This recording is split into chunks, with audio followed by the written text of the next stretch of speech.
This is Louisa Wilcox at Grizzly Times, where we speak for the grizzly bear and the wild places it calls home. The grizzly has long captured our imagination as a symbol of wilderness in the American West, but it's still vulnerable and needs our help. Our podcast introduces you to fascinating people, scientists, business people, advocates, artists, and others who share their experience and insights about grizzly bears and their ecosystems. You can also find us at grizzlytimes.org, and we hope you will join us in helping the threatened grizzly flourish in our rapidly changing world. Well, this is Louisa Wilcox with Grizzly Times, and I am delighted to be here today with Gary Macfarlane. Gary's the director of Friends of the Clearwater, based in Moscow, Idaho, and he's one of the great grassroots champions for the wild in the Northern Rockies. He serves also on the board of Wilderness Watch, a group working to protect our wilderness lands, and also the Alliance for the Wild Rockies. After 35 years of advocacy, Gary finds himself once more at the center of a debate, now an exciting effort to recover the grizzly bear in the vast salmon Selway ecosystem, which is also known as the Clearwater salmon country or the Selway Bitterroot ecosystem, take your pick. And the region lies mostly in Idaho, but also includes parts of Montana as well. And through the recovery of grizzlies in the salmon Selway, we have a unique chance to also reconnect 4 long-isolated grizzly bear populations in the Northern Rockies. And interestingly, grizzlies are finding their way back again into this ecosystem on their own steam. So the time is right to talk about grizzly bear recovery in this country and how we can make the landscape safe for bears. Thanks for joining us today, Gary. Well, it's great to be here, Louisa. So, Gary, you've been an advocate for wild places for a long, long time. And maybe you could start by sharing an experience that inspired you to become such a defender of the wild. Well, I think, like many of us, it starts in childhood.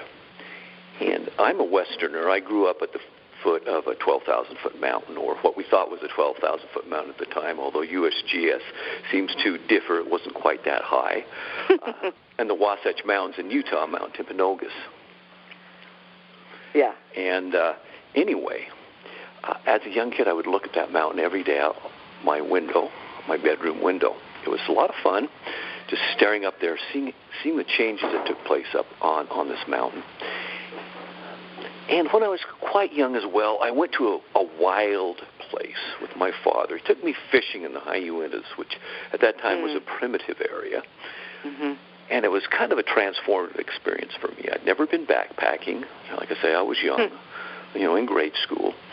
I refused to let my father carry my pack, even though I was a little kid at the time. And I did deign to allow him to carry my fishing pole for the last little bit. But we crested this pass and came into this lake-filled basin. And I'd never seen anything like it in my life. Just miles of forests and these high, round peaks. Some of them had a few patches of snow left on them. And I'd never seen such country, even though I'd grown up in the West and seen the Red Rocks. But this was big, wild country. And what really got me hooked, though, was my father allowed me to wander at our campsite because he trusted me. In fact, I was supposed to go get water from this little spring. Now, I probably didn't find the right spring, but I was able to come back to camp. But on my way, I saw a pine marten, and I knew what it was because I'd been educated by my father. But I was really excited. I'd never seen a pine marten in my life, and that sort of got me hooked on wild country. Wow. Well, you've been working to protect the Clearwater country for a long time. What makes that country so special to you, Gary? Well, there's a couple reasons, I think. One is it's big. When you look at the Clearwater itself, and a lot of people don't realize this, but the largest roadless area in the lower 48 states is the Frank Church River of No Return Wilderness and contiguous wild lands. And the headwaters of the Selway River, which is a major tributary to the Clearwater, are within the Frank Church River of No Return. It's on the south side of the Magruder, what we call the Magruder Corridor. So the Wild Clearwater country is really, really big. And it's also very, very unique. Being from a drier place, Utah,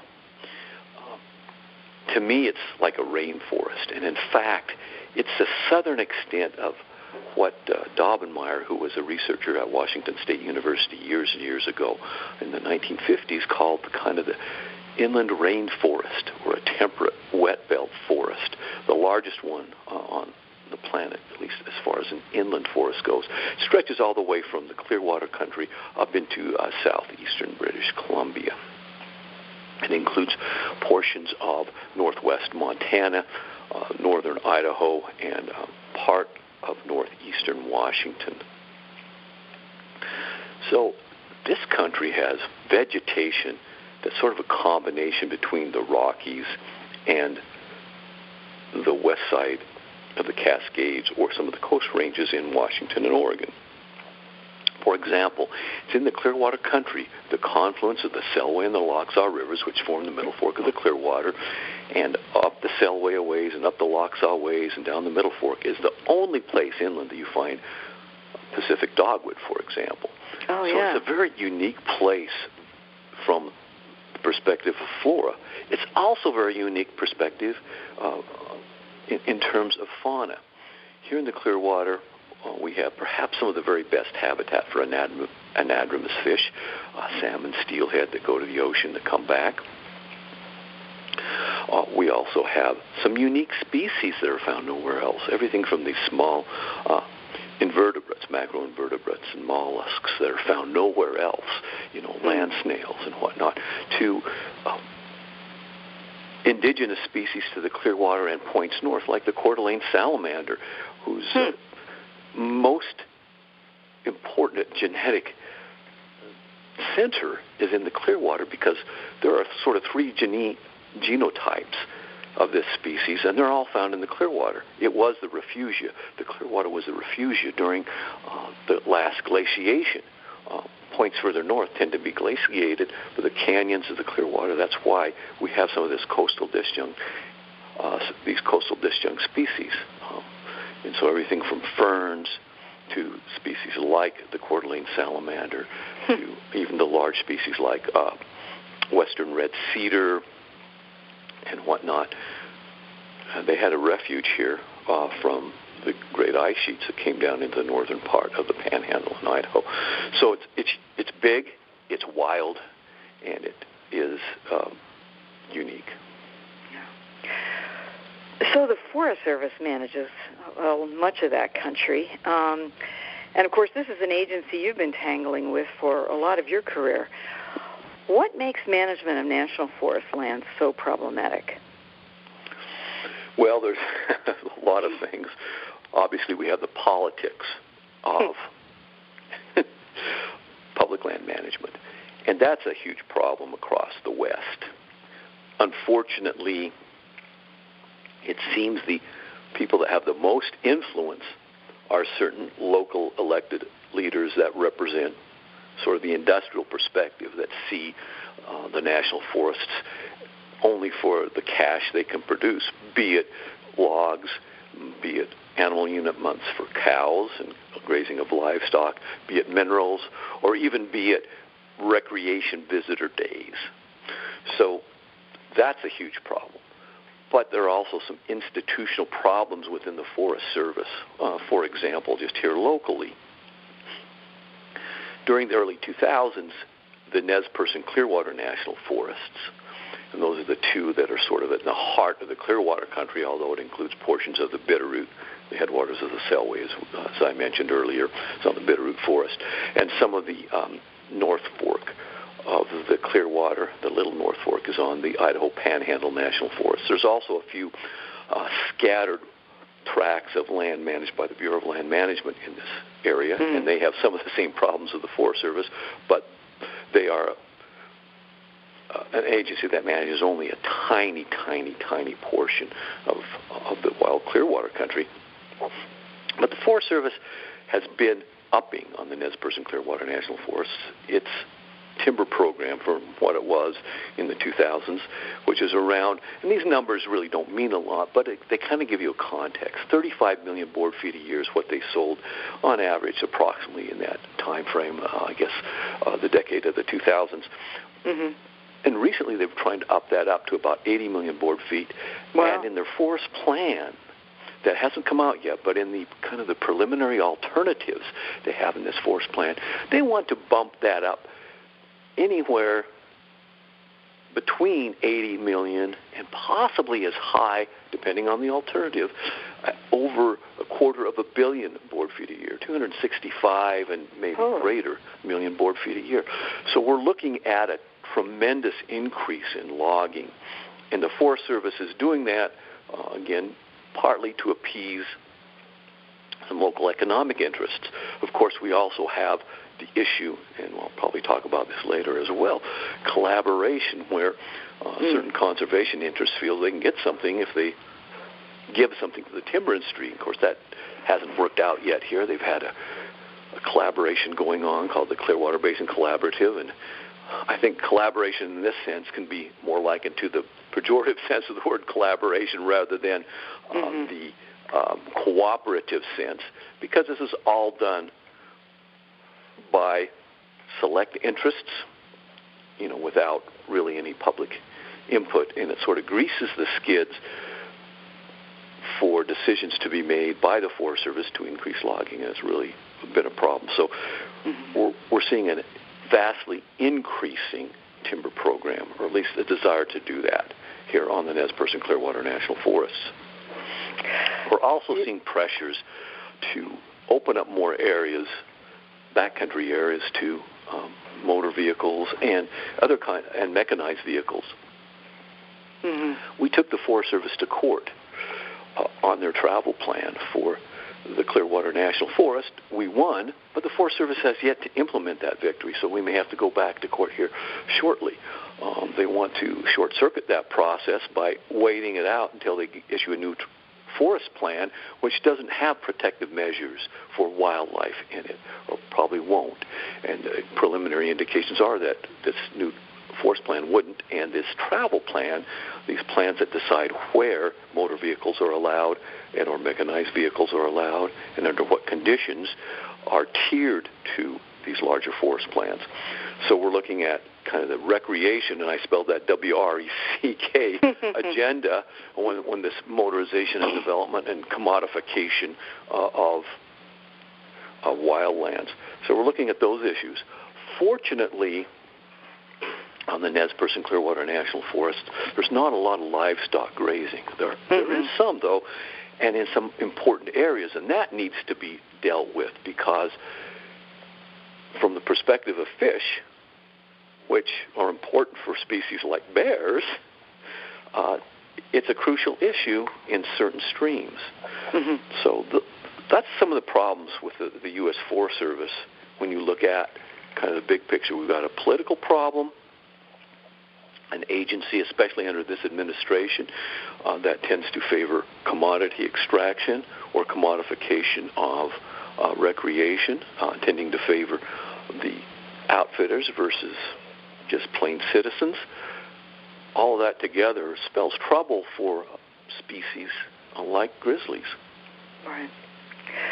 Yeah, I mean, Gary, it seems like often local advocates as ourselves wind up being the voice defending the interests of the national public who care about our public lands and species like grizzlies and wolves and your salamanders in the face of local entrenched interests that have the political system pretty well wired. That's true, and one of the great ironies is that a lot of the local conservation interests here, like Friends of the Clearwater, are the advocates for the national interests, where sometimes the national conservation interests are trying to advocate for the local economic interests in order to cut a backroom deal, and that undercuts the efforts that a lot of the local citizens are trying to pursue on the ground. Mm-hmm. Yeah, it makes it so tough. Well, Gary, let's get to grizzly bears. Obviously, grizzlies roamed central and northern Idaho and all the mountain landscapes in the Northern Rockies for many thousands of years, but By the mid-1900s, they had been more or less extirpated. And you're something of a history buff. Maybe you could share your understanding of how and why this happened. Well, I think there are, a few reasons that kind of all worked together. And one of the best explanations that I have heard is some of the research that your husband has done, Dr. David Mattson, especially on the reliance of bears in this part of the world on fish, the anadromous fish, be it steelhead or be it the various runs of salmon.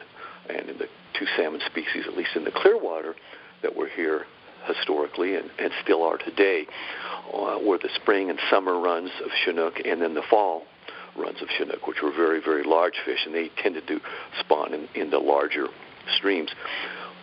But the fact of the matter is that the reliance on those fish, at least part-time during the year, made those bears much more vulnerable to humans, because even in the early 1900s, in the early days of the Forest Service, that's where the trails were located, along streams.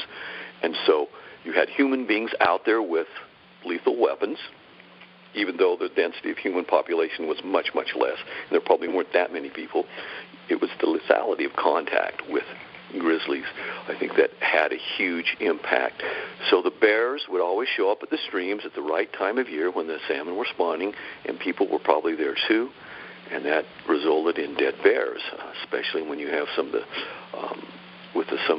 fall and spring, summer Chinook runs.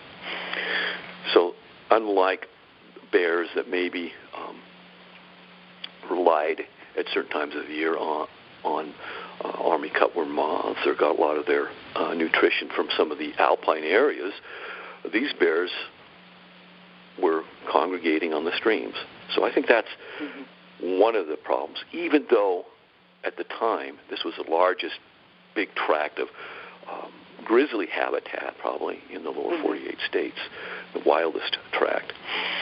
I think there's some other reasons, though, too, that I think also affected the decline of grizzlies. We also saw some big fires in 1910 and 1934 in particular in this part of the world. That opened up a lot of country, made bears more visible, but what it also did was brought in an interest in grazing of sheep. And so across the Clearwater in the early to mid-1900s, there were a lot of sheep. When the brush grew up, though, those sheep herds disappeared.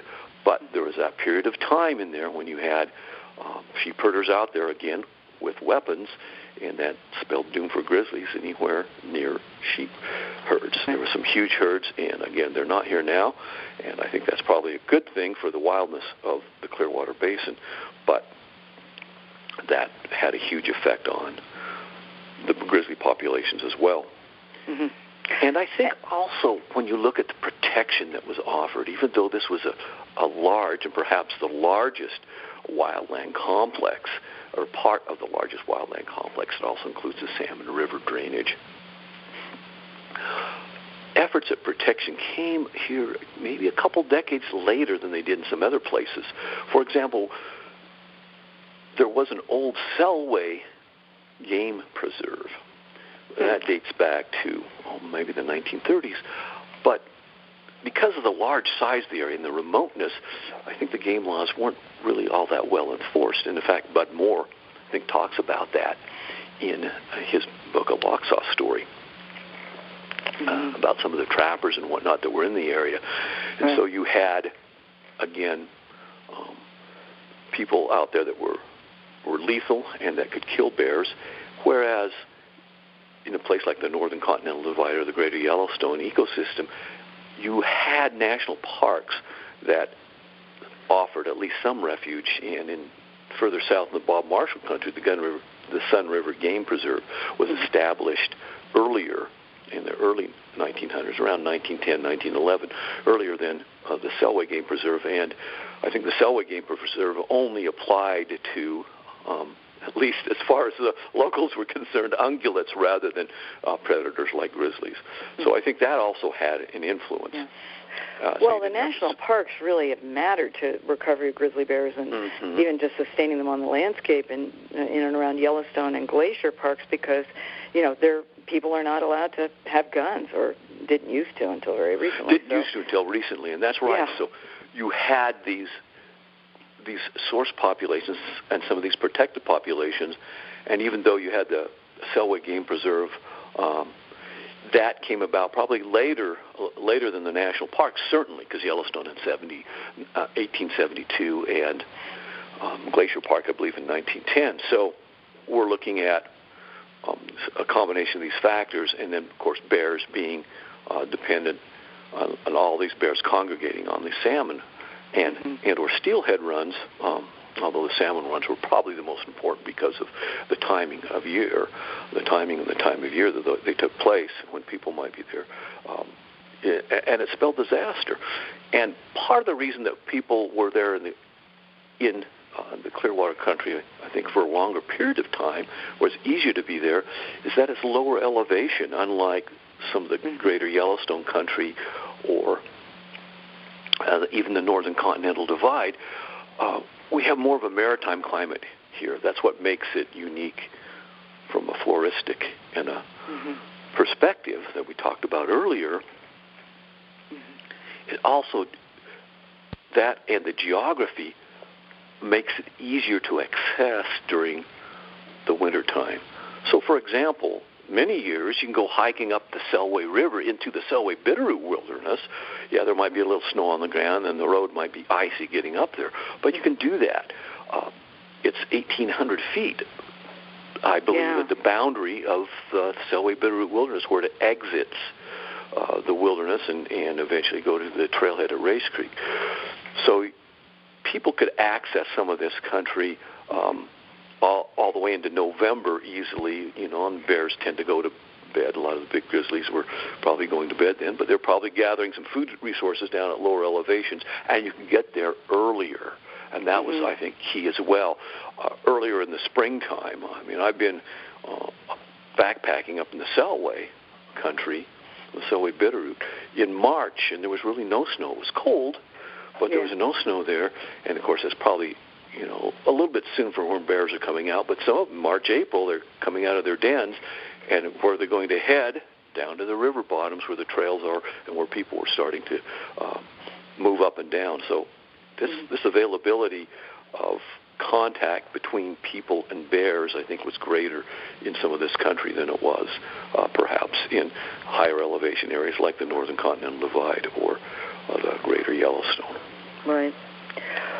Well, Gary, you were part of a debate about 20 years ago over restoring grizzly bears to the Salmon Selway country under the auspices of Fish and Wildlife Service's 1992 Grizzly Bear Recovery Plan. And the idea of recovery of the grizzly there enjoyed just a ton of public support, but ultimately the federal proposal was blocked by Idaho politicians and the incoming administration under President G.W. Bush.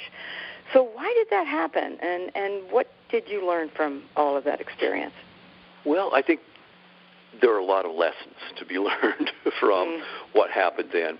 I think, number one, the eventual proposal that was adopted by the Fish and Wildlife Service was not the best option for grizzlies. It wasn't the conservation biology alternative, which was geared more toward making sure there were corridors so that bears could recover naturally, and if there were populations of bears that could withstand any removal for reintroduction, those would be used. But it was a more scientifically based proposal, whereas the one adopted by the Fish and Wildlife Service was sort of a deal that was cut between some conservation interests in the timber industry called the Roots, Resource Organization on Timber Supply was the actual name of that proposal. It was based upon that alternative. So only the Selway Bitterroot Wilderness and the Frank Church River No Return Wilderness were in the recovery area that was adopted under that plan. So you had sort of a bad proposal, but then, in a sense, I could argue that the timber industry did not deliver the Idaho politicians on this. And so even that proposal that I feared would be doomed to failure, even that went down once the Supreme Court made a 5-4 decision on who the next president would be. So I think that was one of the lessons.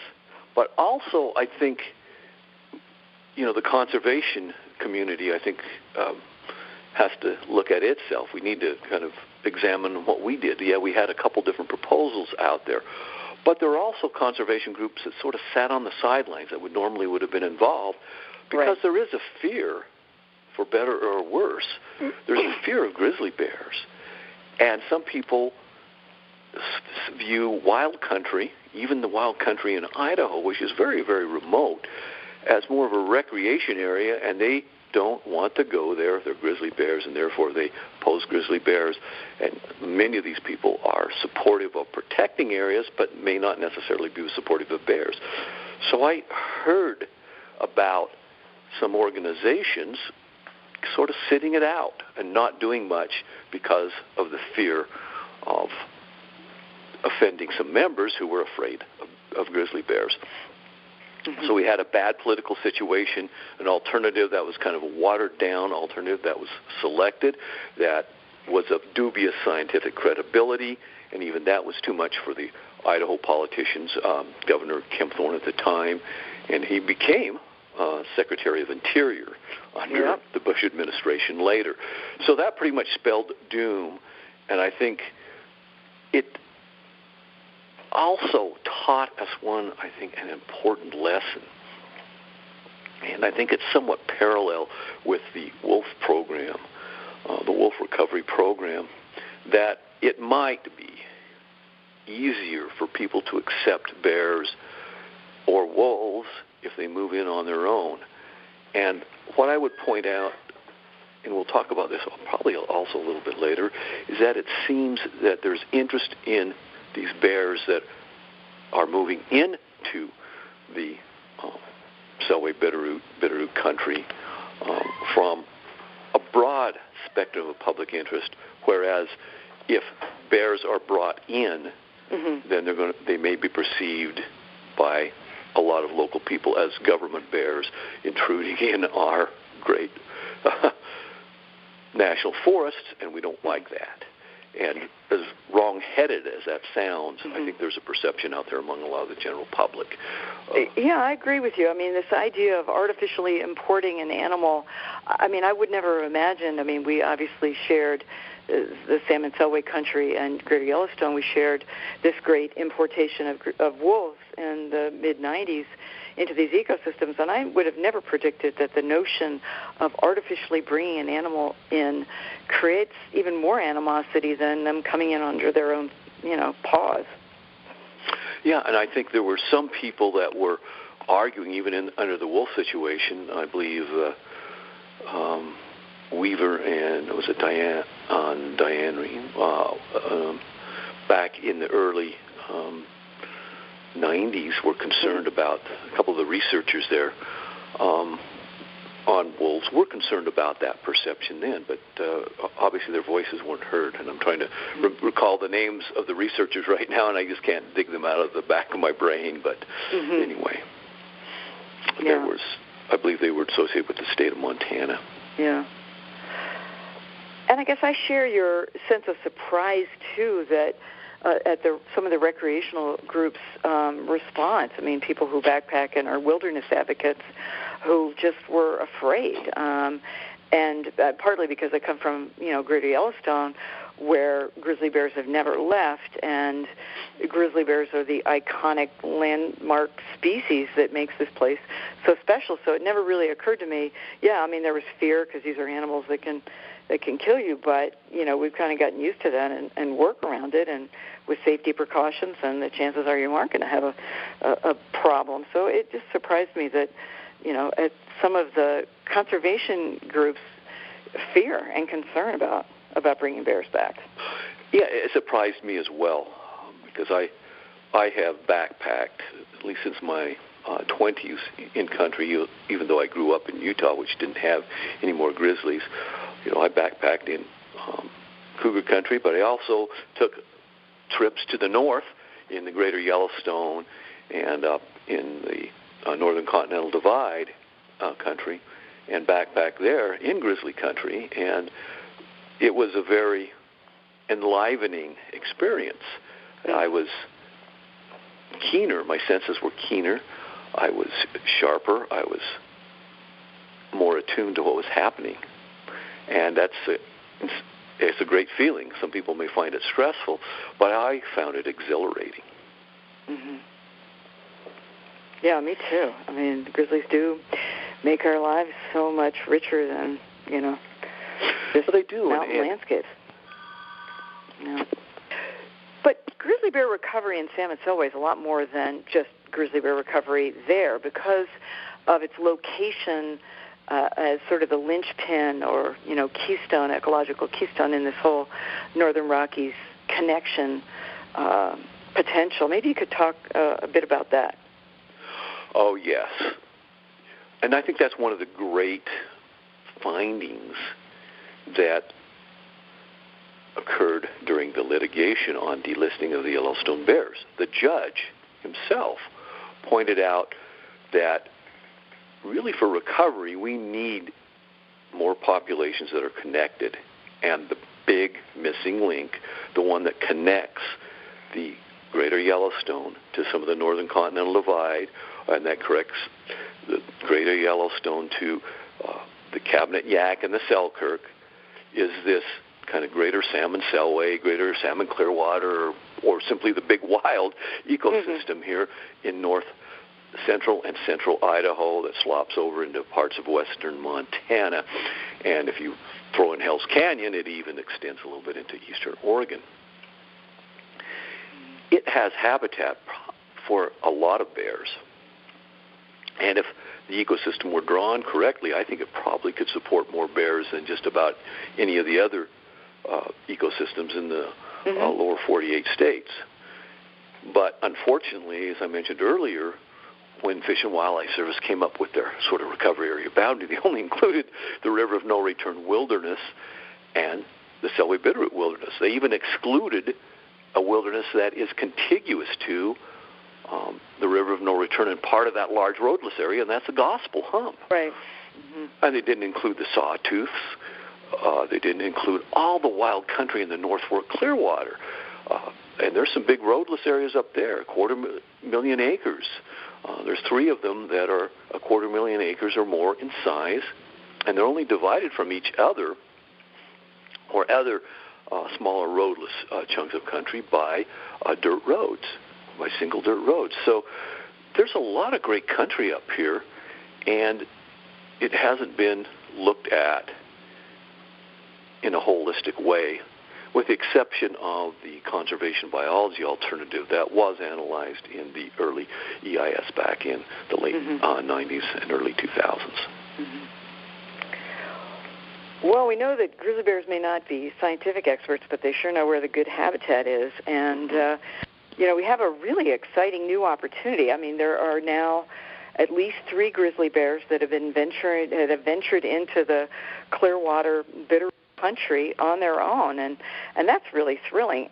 So maybe you could share what we know about these bears and what you think of their future prospects. Well, I'll start with the bear that we know the most about. And that's the bear that originally came from the Northern Continental Divide ecosystem. And that bear was chosen because he had never gotten into trouble. He was a young male, and they wanted to put him into the Cabinet Yaak to augment that population. So they stuck him there, and he wandered south, and then I think went back and denned the first winter. But this year he came all the way down into the Selway Bitterroot Wilderness. He spent a lot of time on the Idaho side. He spent some time on the Montana side, and he was radio collared. And the last that I heard about this bear, and it's getting to be denning season, it wasn't that long ago, was that he had gone a little bit further north, just north of Highway 12, so he's out the Selway Bitterroot Wilderness and into one of these large roadless areas that I talked about in the North Fork of the Clearwater. it goes by a couple names, the Great Burn or Kelly Creek. About 60% of that large roadless area is in Idaho and maybe 40% Montana. But he was just over the border on the Montana side. Mm-hmm. And that's the last we know about him. We also know, and this is really a little bit disconcerting, is that he visited at least one or two bait sites, and that's when pictures were taken of him, because a lot of the people that are baiting for black bears in Idaho have those field cameras, the modern field cameras that we have now that are stuck out there near their bait stations. So we know about that bear. We know at some of those same bait stations, though, there was at least one other grizzly bear, because it didn't have a collar on and didn't have the ear tags on it, and it showed up just, I believe, south of Highway 12 at Lolo Pass on the Idaho side, because only Idaho baits bears, not Montana. The Montana doesn't allow bear baiting, a little bit more enlightened. And so there's this bear that showed up there. Now, I've looked at the photos, and I'm not an expert, and some of these photos are, of course, taken at night with these cameras. I guess they have some kind of infrared abilities built into them. So it's hard to tell exactly how many bears there are, but there is at least one uncollared bear or unear-tagged bear, and there might be another one, but it's a separate.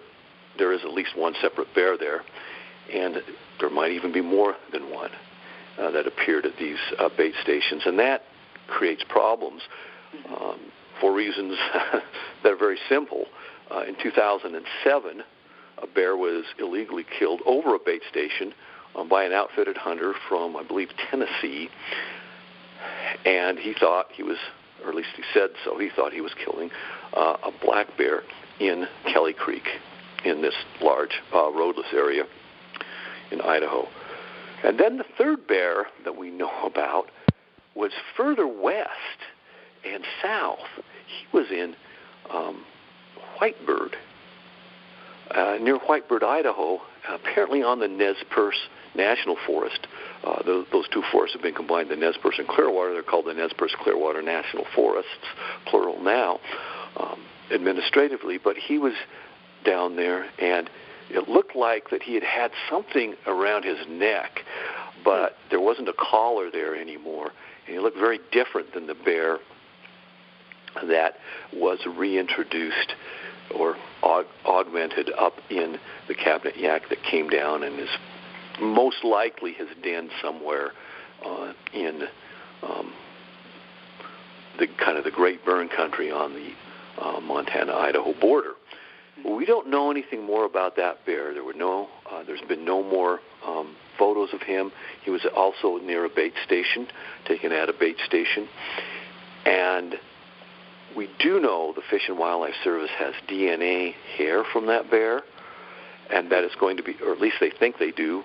I guess it was provided by either the person that had the bait station or the Idaho Department of Fish and Game. But that's going to be tested, but it's not a priority for them, so they're not going to have the results back until next year, even though this bear showed up in Idaho at the western edge, the southwestern edge of the Nez Perce National Forest in the Salmon River drainage, believe it or not, back or near the Salmon and Clearwater Divide back in June of this year. Mm-hmm. Well, Gary, maybe you can talk a little bit more about what this baiting business is about, why people do it. You clearly talked about the problems, but why even is it happening in Idaho and Wyoming? Well, that's because the state of Idaho considers it a legitimate way to hunt black bears. And it's extremely controversial. There was an effort to ban baiting in Idaho by ballot initiative about 20-some-odd years ago in the 1990s. That initiative originally, according to polling, had about two-thirds support in the state. But when some money came in, I believe from the NRA and or Safari Club, it completely reversed the polling, and it lost by about a 2-1, and about 2/3 of the people voted against that initiative for that reason, because of the campaign against it. Mm-hmm. But other states recognize the problems created by baiting, and I'll contrast Idaho with Montana. Montana doesn't allow the baiting of bears. What it does is it habituates bears to human food. Now, in the state of Idaho, what you're supposed to use basically is human food. So donuts, pastries, maple syrup, whatnot. All those things are put in usually a large barrel or the bottom of a barrel, and they're just stuck there, and it's chained to a tree, and the bear comes by and feeds it this. And the theory is that the hunter, if he or she is sitting in a tree stand, and in the case of hunters, they're hunting black bears, it's usually a he, and they can shoot the bear and they can decide whether it's a male or female, and they can decide what species it is. But as experience has shown, it's not just the grizzly in Kelly Creek that was killed over bait, but there have been grizzly bears killed over bait, I believe, in the state of Wyoming as well, and probably in Idaho. I'm trying to remember all the numbers, but there's been 7 or 8 bears over the last decade or so, grizzlies that have been killed over bait. Oh, yeah. In Idaho, and I believe Wyoming had a bear killed as well, but or more than one. Mm-hmm. So that's it's a problem for grizzly bears, but it's not just a problem for grizzlies. What you do is when you habituate a grizzly bear or a black bear to human food via baiting, it's going to create problems for people in and around the national forests or wherever the baiting is occurring, that may be camping, or it just might be around their homes. So you create bears that are habituated to human food, and that almost always results in a dead bear, be it a black bear or a grizzly bear, and it can result in conflicts, physical conflicts between humans and bears, even though the humans that maybe are keeping a clean camp and a bear wanders in looking for food, where the bear wouldn't have done that had it not been habituated to food. So you can create other conflicts with humans that could cause safety issues between humans and bears. So, again, that almost always results in a dead bear, because the agencies feel they have to kill the bear. Right. Well, thank you, Gary, and Wilderness Watch and the other plaintiffs in the lawsuit that is aiming to stop the practice of bear baiting in Wyoming and Idaho. Right, and the lawsuit here against the federal agencies, including the Fish and Wildlife Service, for failure to protect species. And I would point out that this practice occurs throughout the Selway Bitterroot Wilderness, and it's unfortunate. And because of declines in elk populations related to plant succession that happened after the big fires of the early 1900s, a lot of the outfitters are turning now to spring bear hunting to make money. And so in the Selway Bitterroot Wilderness, and so you're seeing more traffic back there, so to speak, in the springtime, and that can also present threats, not just to the grizzlies, but also you're going to see fewer black bears in that part of the world, because the Idaho Department of Fish and Game wants to increase the elk numbers back there, not recognizing that it's really a habitat-based issue, and that's okay. In wilderness areas, fires should play its natural role, and elk numbers will cycle up and down naturally, as they always have done. Yeah. Well, we obviously know a lot about garbage and human attractants and keeping it away from bears, black and grizzly bears. I mean, we know things like bear-proof dumpsters and food storage containers and, simply raising public awareness about how to live with bears. They've all proven effective at solving this problem. And for the past couple of summers, volunteers at Friends of the Clearwater have been inventorying dumpsters and educational signage and the like on national forest lands throughout the Clearwater country. And you have a new report that's hot off the press. Maybe you could share a little bit about what you found and what you think needs to happen next. Well, what we found was frankly disappointing, and I think what needs to happen next is pretty obvious to anybody who reads the report. But we found two major problems. First of all, during the original effort to recover bears via the decision made on the environmental impact statement for recovery that was released about 2000,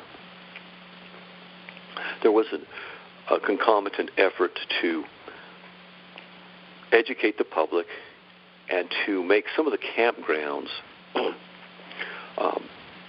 safer for humans and bears by installing both educational signage and bear-proof dumpsters. Regarding the dumpsters, the Forest Service has taken a lot of dumpsters away from some of the campgrounds, with the exception of the largest and the most major campgrounds. So there's not as many out there, and they're encouraging people to pack it in, pack it out. But the dumpsters that remain, we found that in almost every single instance are no longer functional. They're not functioning as bear-proof dumpsters anymore. They're 20 years old, and they're broken, and a bear sometimes, we have photos of some of the dumpsters, the lids don't close properly, so a bear could get into it and create problems, be it a black bear or a grizzly bear. So that was sort of the first major problem that we found, is they haven't they haven't done the upkeep on the dumpsters that they should do. Secondly, and this problem wasn't as bad, but as the dumpster problem, and it was very hit and miss, but the educational materials at trailheads and at campgrounds is not what it should be in many instances. There are some places that do talk about keeping a clean camp, but they don't have any information about bears or that grizzlies might be in the area. There's other places that may have, hey, there might be grizzlies here, just be careful, but they may not have information about keeping a clean camp. And there are places that still have both sets of information available, but some of these are the more remote trailheads or campgrounds, and that's good. It needs to be there. But the signage needs to be kept up, and there needs to be a broader education program among the public, especially people that recreate on the national forests. So there needs to be an effort to train people to keep clean camps and to be careful, like the efforts that have been done around the greater Yellowstone ecosystem. We need to have a full-blown effort. That's a cooperative effort between federal agencies, state agencies, private citizens, nonprofit organizations, and the like, designed to educate people on how to camp in bear country. And there's a sort of a side note to this as well. There's also problems in the backcountry, and I think some of the outfitters and guides aren't worried about grizzlies anymore, and so some of the camps, including some that are where the bears have been showing up in Kelly Creek, the food isn't safely secured, and you can smell the food. Even a human being can do that, and if a human being can do that, so can a bear. As you're passing some of these outfitter camps when people aren't there, just maybe before the season begins. So again, there needs to be food storage efforts undertaken, which would include the educational program we've talked about, fixing the dumpsters, and also certain food storage requirements that the U.S. Forest Service could put into place, that all campers, would be you at a campground or in the backcountry, be you an outfitter or a private citizen, need to follow. So I think that's what needs to happen. Mm-hmm. Well, there's another threat to grizzly bear recovery, and that has to do with high densities of roads, often associated with clear cutting and logging on national forest lands. Why is this a problem, and what have you and Friends of the Clearwater been doing about that? Oh, boy, this is a really big issue. One of the biggest problems for grizzly bears, is the frequency of human contact and the lethality of human contact. And I learned that from your husband, Dr. David Manson, at a presentation that he gave some years ago here in Moscow, and it's always stuck with me. Roads in the backcountry, or even roads in the front country in bear habitat, present the opportunity for both that frequency and the lethality of human contact. Gates don't always close roads. You can get around them. People drive to ATVs and whatnot around roads. And when you have high densities of roads, it's not just bad for bears because of that, but it's also bad for species that people like to hunt, like elk. There's a lot of research here in northern Idaho about the elk logging impacts because of the amount of open road.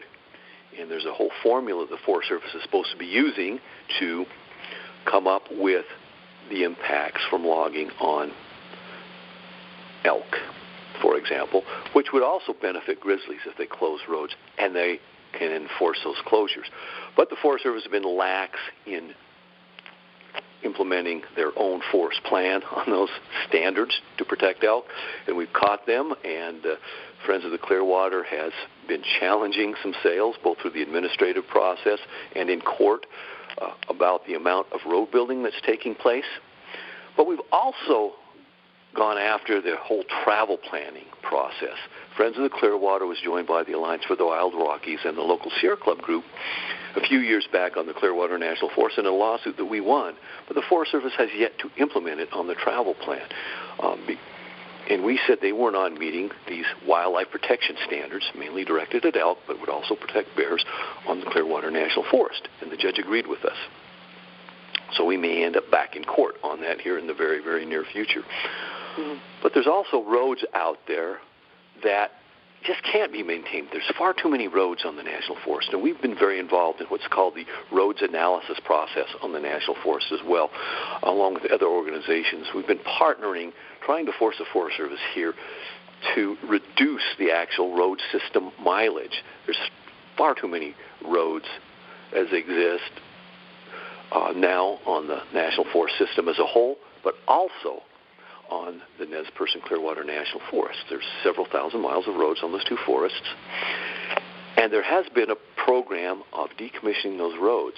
Most of them, however, have been sort of little side roads that may not even be on the system, what they call jammer roads, these roads they put on these very steep slopes in order to log, and they've done so historically, and they cause a lot of watershed damage. Well, recontouring them helps the watershed, but it may not help animals like grizzlies or elk because a lot of them were so overgrown anyway that nobody could drive on them, and they were closed. And so that's been the program, though it's been mainly directed at a watershed protection. We need to also direct a road closure program for terrestrial species because there are too many roads for the Forest Service to maintain, and we have a program in the Forest Plan revision called the Roads to Nowhere that we would like to see some of these closed because every year the Forest Service has to go up and repair them, and sometimes they don't repair them for years, and so they're closed for years because of the parent material underneath that underlays the soil here on the Nez Perce Clearwater National Forest as part of the Idaho batholith. A lot of the roads here are literally falling off the mountain, falling off the landscape. And some of these roads that are intrusions into what would otherwise be wild country. And so places like the North Fork Clearwater, you have the road up Black Canyon, the main North Fork Clearwater River. It slides every year, and some years it doesn't ever get opened. You have roads like Indian Hill that goes right to the boundary of the Selway Bitterroot Wilderness, and it's got roadless country on either side of it. And it has not been open that much during the last couple decades because of fires and just the general landscape. The same thing is true with Fog Mountain, and there's other places. I could go on and on about these roads to nowhere that are kind of in remote places that ought to be closed because they're causing resource damage, and they also give access to people in places that otherwise would be very remote country and maybe ought to be closed to protect critters like elk, grizzlies, black bears, and whatnot, and give them a little bit more security. Mm-hmm. Yeah, so Gary, you've obviously been involved in conservation for a long time. Looking over your arc of experience, maybe you can share some things to help others along the way become more effective advocates for the wild. Well, I don't know that I have that much wisdom to share, but there's some things that I have learned. And one of them, I think, is try to avoid situations you have to cut the proverbial baby in half. With 7.5 billion people on this planet, with 300 and some odd million people here in the United States, and what appears to be an ever-increasing use of the backcountry, and in some of the places that are growing the fastest are some of the most sensitive, and I know that's something that you're facing down in the greater Yellowstone ecosystem where you live. The rapid growth of places like Bozeman, Montana, are having an effect. So I think looking at that as background, we've already lost a lot of wild country, and wildlife. Species like the grizzly have already lost a lot of country in which they will never, ever return. And therefore, I think we have to be insistent that what remains must remain wild. And I'm speaking directly here to some of these so-called collaboratives, and they have, in a lot of ways, harmed the conservation community. And what they're doing in reality is turning U.S. public land policies, which are ostensibly based on national interests and not merely local interests, but the whole national interest, into a mirror of what's happening and what happens in Canada, where decisions are made largely by local economic interests at the local or provincial levels, where the provinces have more say. And unfortunately, we have programs now like the so-called Good Neighbor Authority, where local states can take over the timber program on the National Forest System. They operate the timber sale contracts, for example. Canada, as you know, by contrast, it doesn't have anything like the National Environmental Policy Act. They may have some various laws at a provincial level, but there's no overarching analysis that requires federal agencies like the Forest Service look at the impacts of something before they do it, be it a timber sale, be it approving a large mine, be it building a new road for recreation or a new campground, or grazing more cattle on the landscape. Those all require analysis, but we're watering that down through the various programs and measures, including this administration's proposals to basically gut administratively the National Environmental Policy Act. So my advice to conservationists is, be firm. Be honest, but be firm. I would also say that do the right thing for the right reasons. Tell the truth, in other words. And I know that sounds a little bit quaint in a post-truth world, but I think we also need to have our facts straight and make sure that we're telling the truth and basing our decisions on facts when we're using them, that we don't misrepresent the facts. And of course, that said, these issues revolving around grizzlies are also very political and they're very emotional, and that's just fine because that's really what drives us as human beings. But if we're going to use facts, so to speak, in our arguments, then we have to be, I think, credible as well. So that's just a little bit of advice, just to be staunch. We need to be staunch defenders because we've only got one planet, and our public land system is in serious trouble now, and we need to make sure that we're able to maintain it now and in the future. Well, thanks, Gary. I mean, Gary, you've been committed to telling the truth power for as long as I've known you, and I really appreciate your efforts on behalf of the wild and wild animals. And for those who may not know, Friends of the Clearwater is a wonderful, small, scrappy, serious, and fun-loving group in central Idaho that really is speaking up for this incredible landscape. So, Gary, thank you so much for taking the time. I greatly appreciate it, Louisa. Thank you.